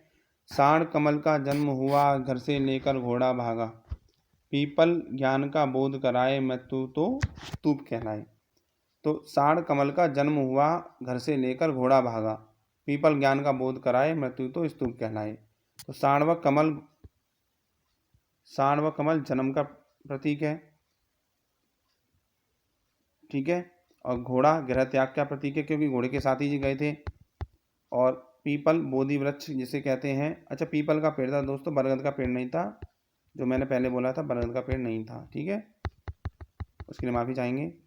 पीपल का पेड़ था जिसके नीचे इनको ज्ञान की प्राप्ति हुई थी, गौतम बुद्ध जी को। तो ज्ञान का प्रतीक पीपल, मृत्यु का प्रतीक स्तूप, गृह त्याग का प्रतीक घोड़ा, और जन्म का प्रतीक साण। ठीक है, साण व कमल। तो बौद्धों की रामायण किस ग्रंथ को कहा जाता है? तो बौद्धों की रामायण बुद्ध चरित्र को कहा जाता है दोस्तों। बुद्ध चरित्र की रचना किसने की? अश्वघोष ने करी थी। अश्वघोष, जिन्होंने क्या किया था? अश्वघोष ने 4th संगति की अध्यक्षता करी थी। देखिए आप, अश्वघोष एवं वासुमित्र ने, इन्होंने ही बौद्धों की रामायण बुद्ध चरित्र का रचना की थी, बुद्ध चरित्र की। ठीक है, महाविभाषा शास्त्र के रचयिता कौन है? तो वासुमित्र महाविभाषा शास्त्र के रचयिता हैं। तो अश्वघोष ने तो बुद्ध चरित्र की, और वासुमित्र ने महाविभाषा शास्त्र की। इन दोनों ने मिलकर ही 4थी संगति की अध्यक्षता करी थी। कौन सी बौद्ध रचना गीत के समान पवित्र मानी जाती है? तो अभिधम्म पिटक गीता के समान पवित्र मानी जाती है दोस्तों, अभिधम्म पिटक। योगाचार्य या विज्ञानवाद के प्रतिपादक कौन थे? तो योगाचार्य मैत्रेयनाथ, योगाचार्य या विज्ञानवाद के प्रतिपादक थे मैत्रेयनाथ। भारत से दक्षिणी देशों में बौद्ध धर्म का कौन सा संप्रदाय प्रचलित हुआ? तो भारत से दक्षिणी देशों में बौद्ध धर्म का कौन सा संप्रदाय? हीनयान संप्रदाय प्रचलित हुआ, क्योंकि यहाँ से लोग उत्तर से छोड़ के चले गए थे दक्षिण तरफ कुछ बौद्ध अनुयायी, और जिन्होंने अपना नया एक संप्रदाय बना लिया। ठीक है, बौद्ध धर्म का मूल आधार क्या है? तो 4 आर्य सत्य हैं, 4 आर्य सत्य हैं बौद्ध धर्म के मूल आधार। ठीक है, अनेकांतवाद किस धर्म के लोगों का सिद्धांत व दर्शन है? तो जैन धर्म का है अनेकांतवाद। महाधार्मिक घटना महामस्तकाभिषेक किसके द्वारा किस संबंधित है? तो बाहुबली महाधार्मिक घटना थी महामस्तकाभिषेक। ये थी बाहुबली राजा से संबंधित। बौद्ध के गृह त्याग का प्रतीक क्या है? अश्व, अभी बताया घोड़ा। ठीक है। गौतम बुद्ध द्वारा भिक्षुणी संघ की स्थापना कहाँ करी गई? कपिलवस्तु में। कपिलवस्तु नेपाल में पड़ती है ये। ठीक है। शून्यता का सिद्धांत किस बौद्ध दार्शनिक ने प्रतिपादित किया था? नागार्जुन ने शून्यता का सिद्धांत दिया था दोस्तों। एशिया की रोशनी किसे कहा जाता है? लाइट ऑफ एशिया इंग्लिश में गौतम बुद्ध को ही कहा जाता है। बौद्ध धर्म व जैन धर्म में कौन सी बात समान नहीं है? अहिंसा जो है वो समान नहीं है। अहिंसा। आजीवक संप्रदाय के संस्थापक कौन थे? तो मक्खली गोशाल आजीवक संप्रदाय के संस्थापक माने जाते हैं। महावीर स्वामी का प्रथम शिष्य कौन था? तो प्रथम शिष्य था जमाली। ठीक है। कौन सा क्षेत्र पार्श्वनाथ से संबंध होने के कारण जैन सिद्धि क्षेत्र माना जाता है? तो सम्मेद शिखर जो है, सम्मेद शिखर जैन सिद्धि क्षेत्र माना जाता है दोस्तों। बुद्ध की मृत्यु के बाद बौद्ध संगति की अध्यक्षता किसने की? महाकश्यप ने करी थी। बौद्ध संगति की अध्यक्षता महाकश्यप ने की थी। बौद्ध के जीवन काल में संघ का प्रमुख कौन होना चाहता था? तो बौद्ध के जीवन काल में संघ का प्रमुख होना चाहता था देवदत्त, यानी इसका भाई जो है, चाचा का लड़का है। हेलियोडोरस का बेसनगर अभिलेख किससे संबंधित है? तो वासुदेव से संबंधित है हेलियोडोरस का बेसनगर। ठीक है दोस्तों। तो यहाँ जैन धर्म और बौद्ध धर्म को मिला के दिया है, इसलिए थोड़ी सी दिक्कत हो रही है पढ़ने में। किस ग्रंथ में भगवान श्री कृष्ण का वर्णन सर्वप्रथम किया गया? तो छांदोग्य उपनिषद में भगवान श्री कृष्ण का वर्णन सबसे पहले मिलता है, छांदोग्य उपनिषद में। तो दोस्तों देखिए, ये ज़्यादा लोगों को पता तो होगा नहीं, सबसे पहले कहाँ भगवान श्री कृष्ण का वर्णन मिलता है? तो छांदोग्य उपनिषद में मिलता है। जैन धर्म के प्रथम विभाजन श्वेतांबर संप्रदाय के संस्थापक कौन थे? तो जब जैन धर्म टूटा था तो श्वेतांबर और दिगंबर बना था। तो श्वेतांबर संप्रदाय के संस्थापक थे स्थूलभद्र। ठीक है, स्थूलभद्र। प्रथम जैन सभा का आयोजन कहाँ हुआ था दोस्तों? तो जी हुआ था पाटलिपुत्र में जैन सभा। मैंने बताया था 2 हुई थी जैन सभा, एक तो पाटलिपुत्र में हुआ था, एक गुजरात में हुआ था। ठीक है दोस्तों। अभी देखेंगे कहाँ। राजा मिलिंद के साथ किस बौद्ध भिक्षु के संवाद हुए? तो राजा मिलिंद के साथ नागसेन के संवाद हुए थे। जैन धर्म के श्वेतांबर और दिगंबर संप्रदाय का विभाजन किसके शासनकाल में हुआ? तो चंद्रगुप्त मौर्य के शासनकाल में हुआ था। ठीक है, जैन धर्म का। महावीर ने जैन संघ की स्थापना कहाँ करी थी? तो पावा में करी थी, पावा में। और महावीर की मृत्यु के बाद जैन संघ का अध्यक्ष कौन बना? सुधर्मन बना था, सुधर्मन। जैन धर्म की पवित्र पुस्तक कौन सी है? आगम। तो आगम पुस्तक जैन धर्म से संबंधित है। जैन ग्रंथ कल्पसूत्र की रचयिता कौन है? भद्रबाहु ये कल्पसूत्र की रचयिता है, ये बहुत पूछा जाता है सवाल। जैन धर्म को अंतिम राजकीय संरक्षण किस वंश के शासकों ने दिया? तो गुजरात के चालुक्य ने दिया था, गुजरात के चालुक्य ने। जैन धर्म को अंतिम राजकीय संरक्षण गुजरात के चालुक्यों ने दिया था, उसके बाद किसी ने नहीं दिया। परिशिष्ट पर्व रचना किस धर्म से संबंधित है? जैन धर्म से संबंधित है परिशिष्ट पर्व दोस्तों। ठीक है, जैन धर्म से संबंधित है। आगे आता है मौर्य काल, जो कि 322 ईसा पूर्व से 185 ईसा पूर्व तक चला था दोस्तों। ठीक है, तो यहाँ बात करेंगे हम सबसे प्राचीनतम राजवंश कौन सा है? मौर्य वंश। ठीक है, और मौर्य साम्राज्य की स्थापना किसने करी थी? चंद्रगुप्त मौर्य ने करी थी। मौर्य वंश की स्थापना किस वर्ष की गई थी? तो 322 ईसा पूर्व की गई थी। चंद्रगुप्त, देखिए कौटिल्य चाणक्य किसका प्रधानमंत्री था? तो चंद्रगुप्त मौर्य का प्रधानमंत्री था। कौटिल्य या चाणक्य इनका नाम है, विष्णुगुप्त भी इनको कहा जाता है दोस्तों। ठीक है, देखिए आ गया, चाणक्य का दूसरा नाम है विष्णुगुप्त। ठीक है दोस्तों। तो दोस्तों चंद्रगुप्त के शासन विस्तार में सबसे अधिक सहयोग किसने किया था? तो शासन विस्तार में सबसे अधिक सहयोग किया था चाणक्य ने दोस्तों। ठीक है, तो चाणक्य ने सबसे अधिक सहयोग किया था। चाणक्य के ही दिमाग से सब कुछ हुआ था वहाँ पे। किसकी तुलना मैकियावेली के प्रिंस से की जाती है? तो मैकियावेली के प्रिंस से कौटिल्य का अर्थशास्त्र जो है दोस्तों उसी की जाती है। मैकियावेली ने किताब लिखी थी प्रिंस नामक, और कौटिल्य ने किताब लिखी थी अर्थशास्त्र। दोनों ही जो है सेम मानी जाती हैं, ये इसमें बताया है। तो अर्थशास्त्र जो है सुनने में तो लगता है अर्थशास्त्र यानी हम पैसे के बारे में पढ़ेंगे, इसमें इकोनॉमी के बारे में नहीं। अर्थशास्त्र यहाँ पे आप ही कह सकते हो राजनीतिक किताब है ये, जैसी ये राजनैतिक किताब है। यहाँ पे हम राजनीति के बारे में पढ़ते हैं, जो कि चंद्रगुप्त के शासनकाल में लिखी गई थी कौटिल्य के द्वारा। सम्राट अशोक की उस पत्नी का नाम क्या था जिसने उसे प्रभावित किया था? जिसने उसे प्रभावित किया, कारुबाकी नाम था, कारुबाकी। बिंदुसार ने विद्रोहियों को कुचलने के लिए अशोक को कहाँ भेजा था? तो बिंदुसार ने विद्रोहियों को कुचलने के लिए तक्षशिला भेजा था, तक्षशिला। ठीक है। बिंदुसार कौन था? अशोक के पिताजी। किस सम्राट का नाम देवनाम प्रिय था दोस्तों? देवनाम प्रियदर्शी। ठीक है, यानी देवताओं का प्रिय सम्राट अशोक थे। और किस राजा ने कलिंग के युद्ध में नरसंहार को देखकर बौद्ध धर्म अपना लिया था? तो अशोक ने कलिंग का युद्ध, कलिंग मतलब उड़ीसा वाला क्षेत्र, कलिंग के युद्ध को देखकर बौद्ध धर्म अपना लिया था और उसके बाद कहा कि मैं आज के बाद कभी युद्ध नहीं लड़ूंगा। कलिंग का युद्ध किस वर्ष हुआ था? 261 ईसा पूर्व में कलिंग का युद्ध हुआ था दोस्तों। प्राचीन भारत का कौन सा शासक था जिसने अपने अंतिम दिनों में जैन धर्म को अपना लिया था? चंद्रगुप्त मौर्य ने जैन धर्म को अपना लिया था। ठीक है, और श्रवण बेलगोला में चले गए थे जहाँ पे इन्होंने जो है अंतिम समय बिताया। मौर्य साम्राज्य में कौन सी मुद्रा प्रचलित थी? तो पर्ण, पर्ण नाम की मुद्रा मौर्य साम्राज्य में काफ़ी प्रचलित थी। अशोक का उत्तराधिकारी कौन था? कुणाल। तो अशोक के बाद कुणाल आता है, जबकि मौर्य वंश का सबसे जो शक्तिशाली राजा थे वो अशोक तक ही थे। उसके बाद जो है वीक राजा हुए। अर्थशास्त्र के लेखक चाणक्य किसके समकालीन था? तो चंद्रगुप्त मौर्य के समकालीन था, क्योंकि चंद्रगुप्त का जो शासनकाल था वो चाणक्य द्वारा ही चला था, सीधी बात ये है। मौर्य काल में शिक्षा का प्रसिद्ध केंद्र कौन सा था? तो तक्षशिला, जो कहाँ पे था दोस्तों? मैंने बताया था अभी, काबुल, अफगानिस्तान में। वो शिक्षा का प्रसिद्ध केंद्र था, यहाँ बौद्ध शिक्षा दी जाती थी। यूनान के शासक सेल्यूकस ने अपने राजदूत मेगास्थनीज को किसके राज दरबार में भेजा था? तो चंद्रगुप्त मौर्य के राज दरबार में मेगास्थनीज को भेजा था दोस्तों। ठीक है। चंद्रगुप्त मौर्य ने सेल्यूकस को किस वर्ष पराजित किया? चंद्रगुप्त मौर्य ने सेल्यूकस को दोस्तों 305 ईसा पूर्व में पराजित किया था। ठीक है। और मेगास्थनीज की पुस्तक का नाम क्या है? तो मेगास्थनीज ने इंडिका नामक पुस्तक लिखी थी दोस्तों। इसमें इंडिया के बारे में बहुत कुछ बताया था इन्होंने। ठीक है, मेगास्थनीज ने। किसके ग्रंथ में चंद्रगुप्त के विशिष्ट रूप का वर्णन हुआ है?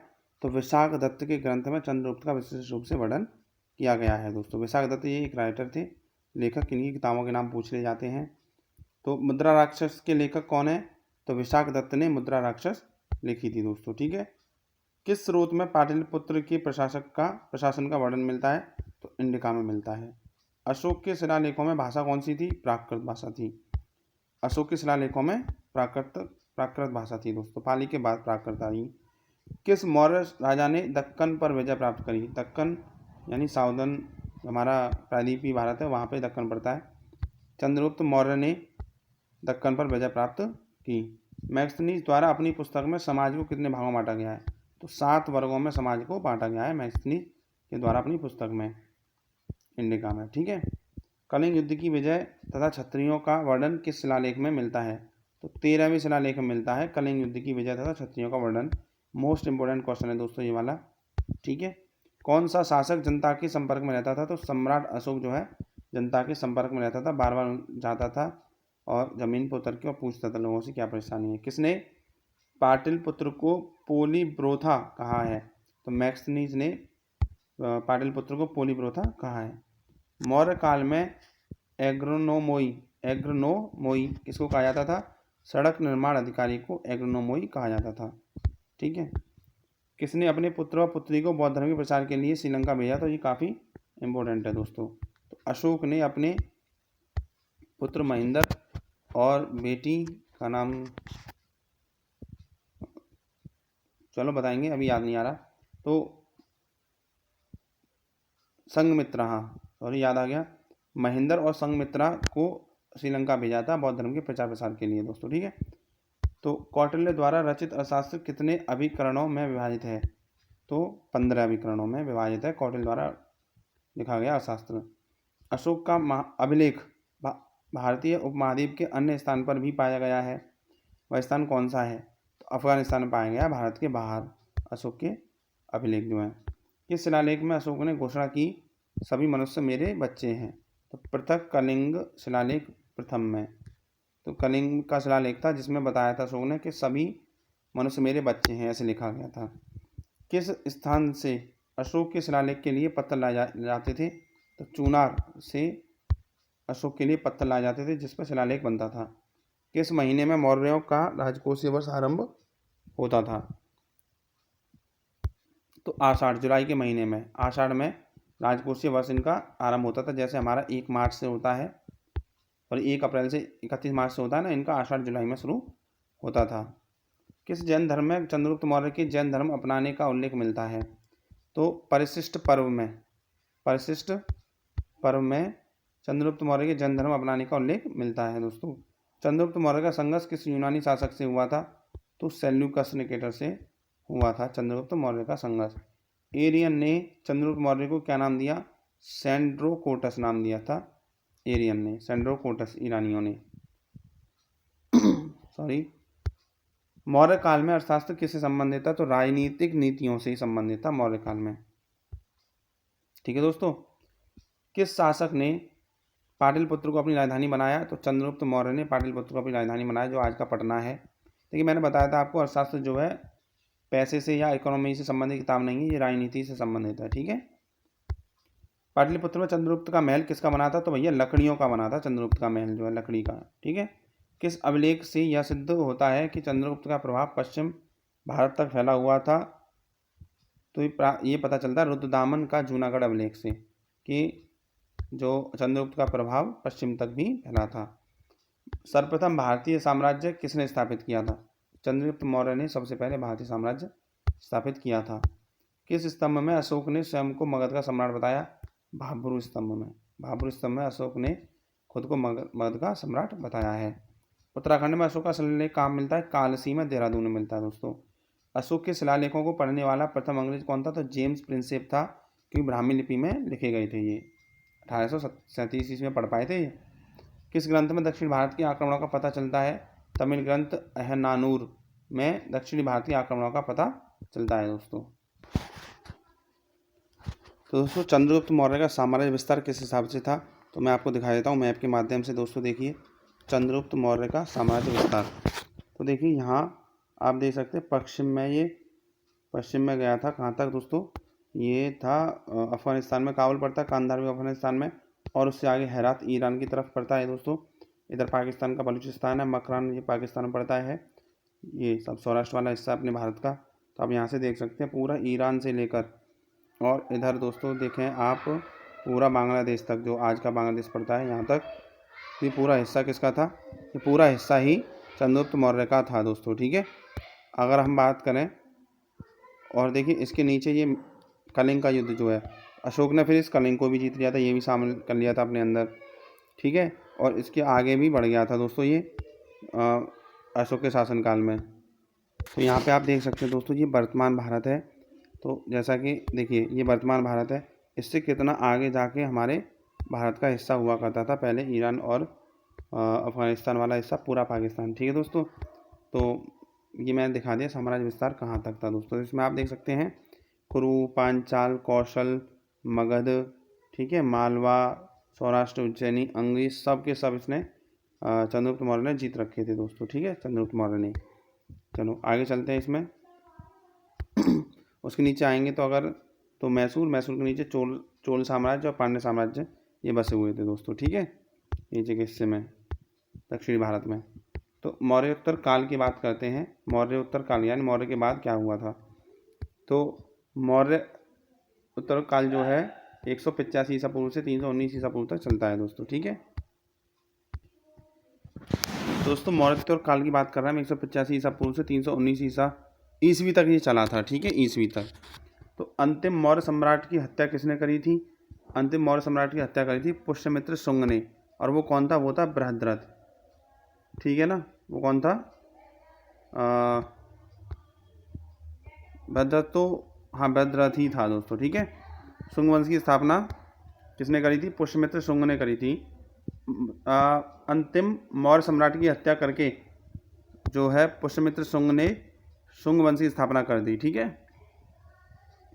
कण्व या कान्व वंश का संस्थापक कौन था? वासुदेव था। फिर इसके बाद पुष्यमित्र शुंग के बाद आया वासुदेव। ठीक है दोस्तों, शुंग वंश के बाद, जिसने कण्व वंश की स्थापना करी थी। सातवाहन या आंध्र सातवाहन वंश की स्थापना जो कि आंध्र प्रदेश वाले हिस्से में चलता था, सातवाहन वंश, उसकी स्थापना करी थी सिमुक ने। तो डायरेक्ट इनके जो है दोस्तों संस्थापकों के नाम पूछ लिए आते हैं एग्जाम में, ठीक है। किसके अधीन सातवाहनों ने अधिकारियों के रूप में कार्य किया था? तो मौर्यों के अधीन रहकर सातवाहनों ने अधिकारियों के रूप में कार्य किया था पहले, और बाद में ये खुद ही राजा बन गए थे। और आगे बात करें तो कौन सा कुषाण शासक था जिसने बौद्ध धर्म अपना लिया था? तो कुषाण शासक कौन था? कनिष्क, जिसने बौद्ध धर्म अपना लिया था दोस्तों। और कुषाण काल के दौरान मूर्ति कला की गांधार शैली किन शैलियों का मिश्रण थी? तो ये थी इंडो ग्रीक भारतीय यूनानी शैली। कनिष्क की राजधानी कहाँ थी? पुरुषपुर में थी व मथुरा में, 2 राजधानियाँ थी इसकी। और पुरुषपुर का दूसरा नाम था पेशावर, ठीक है दोस्तों। पेशावर जो कि कहाँ पड़ता है? पाकिस्तान में पड़ता है। नेक्स्ट बात करते हैं हम कि चरक किसके राजवैद्य थे? तो चरक जो थे भैया कनिष्क के राजवैद्य थे, और चरक ने ही चरक संहिता लिखी थी, जो कि किससे संबंधित है दोस्तों? ये संबंधित है आपका चिकित्सा से।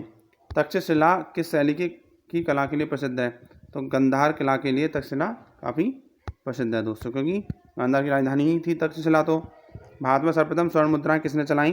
तो इंडो ग्रीक यानी बैक्टीरियन ग्रीक ने चलाई थी सर्वप्रथम स्वर्ण मुद्राएं भारत में। किस संग्रहालय में कुषाणकालीन मूर्तियां सबसे अधिक हैं? तो मथुरा के संग्रहालय में कुषाणकालीन मूर्तियां सर्वाधिक हैं दोस्तों। किस वंश के शासकों ने सोने के सबसे अधिक सिक्के चलाए थे? तो सोने के सबसे अधिक सिक्के चलाए थे दोस्तों कुषाण वंश के शासकों ने, ठीक है। इंडो ग्रीक ने सबसे पहले सोने के सिक्के चलाए, और किसने चलाए थे? तो कुषाण वंश के शासकों ने सबसे ज़्यादा सोने के सिक्के चलाए थे। सातवाहनों के समय किस धातु की मुद्रा अधिक प्रचलित थी? तो सीसा की मुद्रा बनती थी दोस्तों सातवाहन के समय में, जो कि आंध्र प्रदेश के क्षेत्र में शासन करते थे। नागार्जुन, अश्वघोष व वासुमित्र किसके समकालीन थे? तो कनिष्क के समकालीन थे। और इन तीनों ने ही अश्वघोष ने और वसुमित्र ने चौथी यानी 4th बौद्ध संगति की अध्यक्षता करी थी, आपको याद है, जो कि कुंडलवन कश्मीर में हुई थी दोस्तों, ठीक है। 78 ईस्वी का शक संवत किसने चलाया? तो कनिष्क ने ही 78 ईस्वी का शक संवत चलाया दोस्तों, ठीक है। तक्षशिला वर्तमान में कहाँ स्थित है? तक्षशिला पाकिस्तान में स्थित है।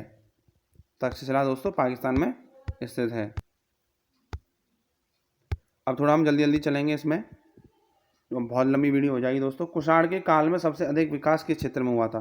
तो वास्तुकला के क्षेत्र में सर्वाधिक विकास हुआ था। बड़ी बड़ी बिल्डिंग्स वगैरह अच्छी तरह की बिल्डिंग बनाई गई थी दोस्तों यहाँ पे।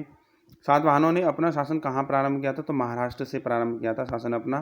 सातवाहनों की राजधानी थी प्रतिष्ठान, ठीक है दोस्तों, प्रतिष्ठान राजधानी थी। बुद्ध की खड़ी प्रतिमा किसके काल में बनवाई गई? तो बुद्ध की खड़ी प्रतिमा कुषाण के काल में बनवाई गई थी दोस्तों। शुंग वंश के बाद किस वंश ने भारत पर राज्य किया? तो शुंग वंश के बाद भारत पर राज्य किया था कण्व वंश ने, मैंने अभी बताया था। और किस चीनी जनरल ने कनिष्क को हराया था? तो पेन चाओ ने कनिष्क को हरा दिया था दोस्तों, ठीक है, पेन चाओ। कनिष्क बौद्ध धर्म की किस शाखा का अनुयायी था? तो महायान शाखा का अनुयायी था कनिष्क बौद्ध धर्म की। प्राचीन भारत के महान व्याकरण विद्वान पतंजलि किसके समकालीन थे? तो पुष्यमित्र शुंग के समकालीन थे पतंजलि। पुष्यमित्र शुंग के शासनकाल में पतंजलि आए थे दोस्तों, ठीक है। भारत में किसके द्वारा प्रथम बार सैनिक शासन व्यवहार में लाया गया? तो सैनिक शासन सबसे पहले भारत में इंडो ग्रीक के द्वारा लाया गया था, इंडो ग्रीकों के द्वारा। ईसा पूर्व 2वीं सदी के आरंभ में उत्तरी अफगानिस्तान में किसका शासन था? तो बैक्ट्रिया का शासन था 2nd सेंचुरी में। प्राचीन भारत में किसने नियमित रूप से सोने के सिक्के चलाए थे? तो कुषाणों ने नियमित रूप से सोने के सिक्के चलाए थे, और सबसे ज़्यादा भी चले थे। सातवाहनों का समाज कैसा था? मातृ सत्तात्मक था भैया सातवाहन, यानी माता जी की ज़्यादा चलती थी इसमें दोस्तों, ठीक है।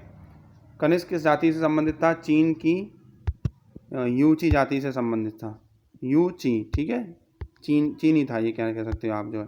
भारत का आइंस्टीन किसे कहते हैं? नागार्जुन को भारत का आइंस्टीन कहा जाता है। पुष्यमित्र किस धर्म का समर्थक था? तो ब्राह्मण धर्म का समर्थक था, ये पंडित था दोस्तों, ठीक है। बेसनगर में स्थित गरुड़ स्तंभ का निर्माण किसने कराया? तो ये हेलियोडोरस ने कराया था, ये पहले भी मैंने बता दिया है। गार्गी संहिता किससे संबंधित है? तो गार्गी संहिता है ज्योतिष ग्रंथ से संबंधित दोस्तों, ठीक है। तो अब ये तो मौर्योत्तर काल खत्म हो गया, बात करते हैं गुप्त काल की दोस्तों। ये चला था 319 ईस्वी से लेकर 550 ईस्वी तक।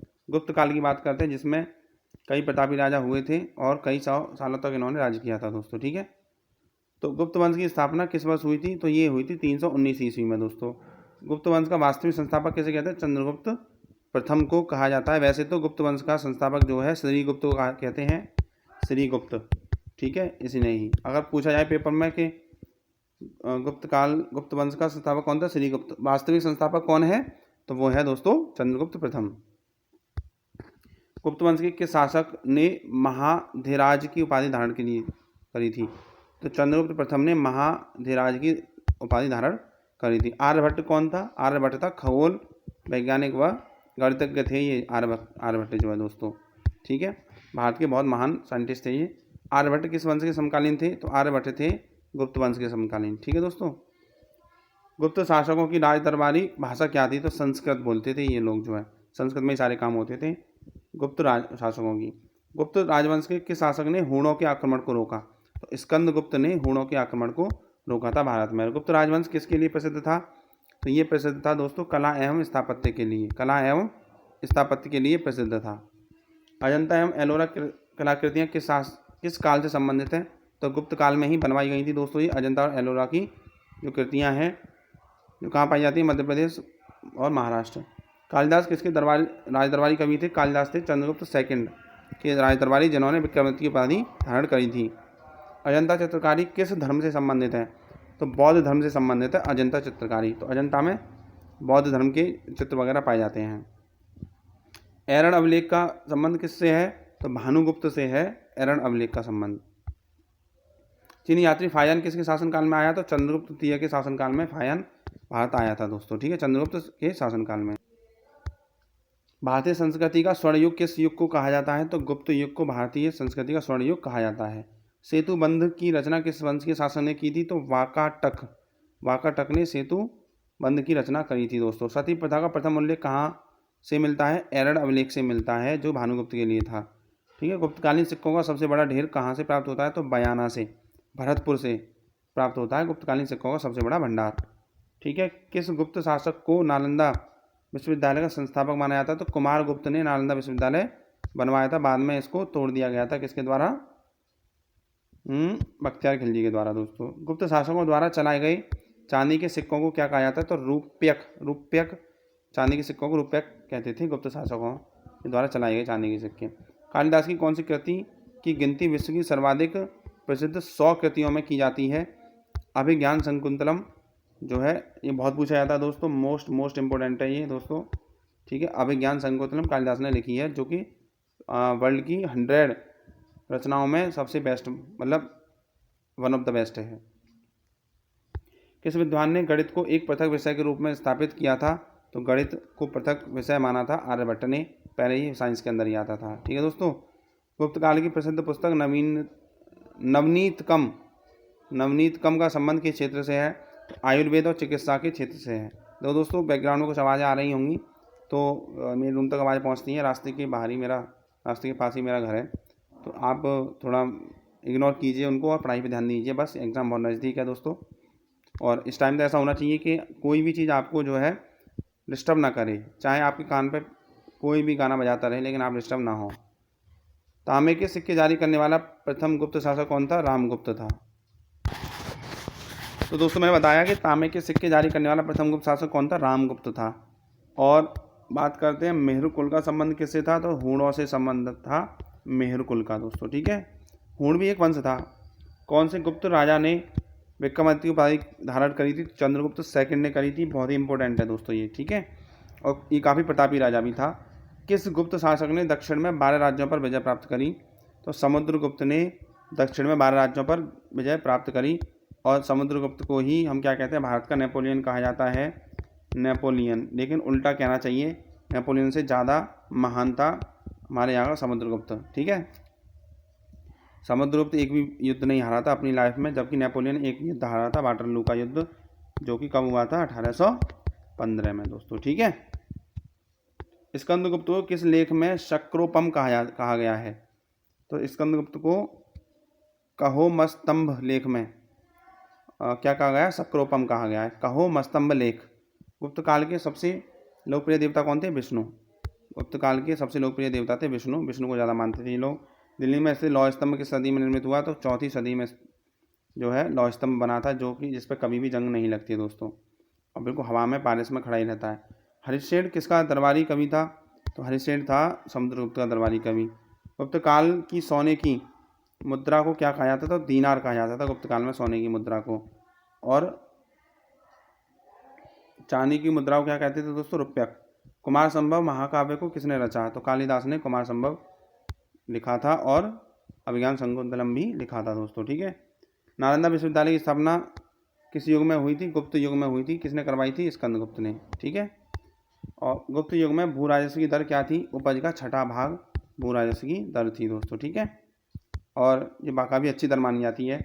नगरों का क्रमिक पतन किस युग की विशेषता थी? तो गुप्त युग की थी। नगरों का क्रमिक पतन किस युग की विशेषता थी? गुप्त युग में। किस वंश के शासकों ने मंदिरों और ब्राह्मणों को सबसे अधिक ग्राम अनुदान में दिए थे? तो गुप्त वंश ने ब्राह्मणों को मंदिर और शासकों ने मंदिरों और ब्राह्मणों को सबसे अधिक ग्राम अनुदान किए थे। महरौली स्तंभ लौह स्तंभ, महरौली स्थित लौह स्तंभ किसकी स्मृति में बनाया गया था? चंद्रगुप्त सेकंड की याद में। महरौली दिल्ली में पड़ता है, वही दिल्ली में लौह स्तंभ है, आयरन पोल। सर्वराजोच्छेता की उपाधि किसने धारण करी थी? समुद्रगुप्त ने। चंद्रगुप्त प्रथम ने गुप्त संवत की स्थापना किस वर्ष की थी? 319 ईस्वी में। गुप्त संवत एवं शक संवत में कितना अंतर होता है? 241 वर्ष का अंतर होता है गुप्त में और शक में, ठीक है दोस्तों। सॉरी। किस वंश के शासकों ने चांदी की मुद्रा का प्रचलन किया? तो गुप्त वंश के शासकों ने, ठीक है दोस्तों। इस वंश के शासकों ने चांदी की मुद्रा का प्रचलन किया, गुप्त वंश के शासकों ने, ठीक है। चलते हैं नेक्स्ट, बात करते हैं दोस्तों गुप्त काल के राज्य विस्तार की। तो देखो काफ़ी बड़ा विस्तार इन्होंने कर लिया था गुप्त काल में। देखिए आप देख सकते हैं, देखो ये आप देखिएगा, प्रयागराज के आसपास भीतरी अभिलेख, स्कंदगुप्त का अभिलेख और हूणों के आक्रमण की जानकारी, ठीक है। और यहाँ से अयोध्या, पाटलिपुत्र, डाबक, ये आंध्र प्रदेश का हिस्सा है। और आप यहाँ देख सकते हैं कामरूप, ये देखिए दोस्तों, वाकाटक मध्य प्रदेश वाला हिस्सा, एरड़, यहाँ से अभिलेख मिला था जो भानुगुप्त के लिए लिखा गया था दोस्तों, प्रयागराज के पास ही, एरड़ उत्तर प्रदेश में पड़ता है। उज्जैनी मध्य प्रदेश, गिरनार सभी गुजरात, मंदसौर राजस्थान, ठीक है। आप देख सकते हैं यहाँ पे इतना बड़ा पूरा क्षेत्र इन्होंने घेर रखा था दोस्तों, ठीक है। मंदसौर से कुमारगुप्त फर्स्ट के काल का अभिलेख मिलता है, यहाँ पे आप देख सकते हैं। प्रथम सती होने का साक्ष्य प्राप्त होता है एरड़ से, ठीक है। सती होने का प्राप्त साक्ष्य जो है दोस्तों। गुप्त प्रभाव के अधीन क्षेत्र 380 से 410 में इतना था, ये बताया सन के हिसाब से। जो जहाँ पे ऐसे ऐसे लाइन हो रही हैं, ये आप देख सकते हैं, ये वाला क्षेत्र 380 से 340 के बीच में था। आप इस मैप को देख लीजिएगा, सब समझ में आ जाएगा, ठीक है। चलते हैं नीचे, इसमें गुप्तोत्तर काल यानी गुप्त के बाद का जो काल था उसमें बात करते हैं हम लोग दोस्तों, ठीक है।